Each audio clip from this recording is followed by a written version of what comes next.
Hey guys, welcome to TroyGramling.com. We're in a series called Tempted. We're talking about sexual temptation, especially. We face it, right?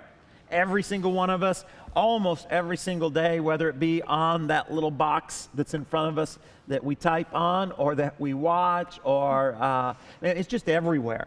But we don't talk about it.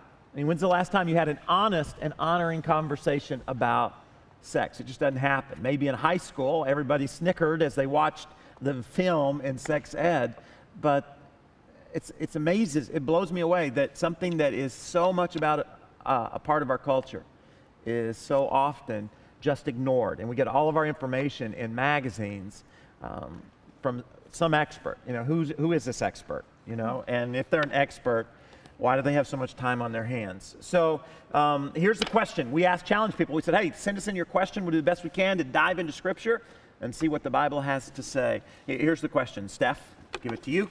Thank you. Me and my boyfriend have been together for 2 years. We plan to get married, but we have sex once a month. Is it wrong because we have sex now? I feel bad about it.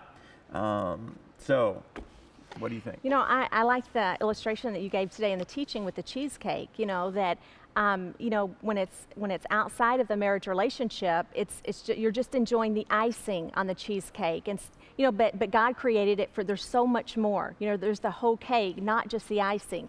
And we also read Scripture where it talked about to stay away from sex that avoids commitment. And the thing is, if it's outside the marriage relationship, that commitment hasn't been made yet. They've not gotten married yet. So, I would just challenge you to think through that. Yeah, and I think it was 1 Corinthians 6, and I think you read it out of the Message that talked about that. And this is where people mess up a lot because really I think what the person is asking is that we're in love, we're going to get married.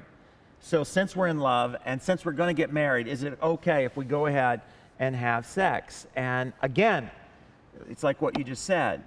Going to is not the same as is.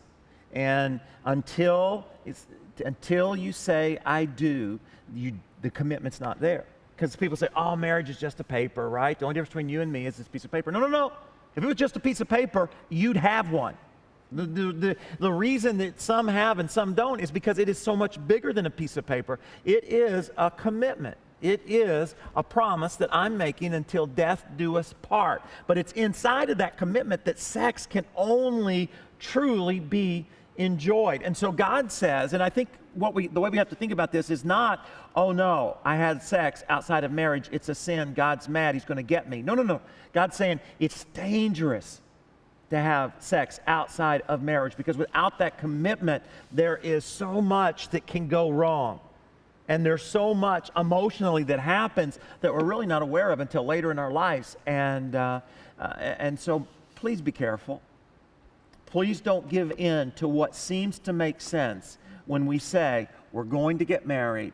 And since we're going to get married and since we're going to make that commitment, isn't it okay if we go ahead and live together now or have sex now? You're going to miss out. And you're going to put yourself out from underneath that umbrella of God's protection, and it's very likely you'll end up wet.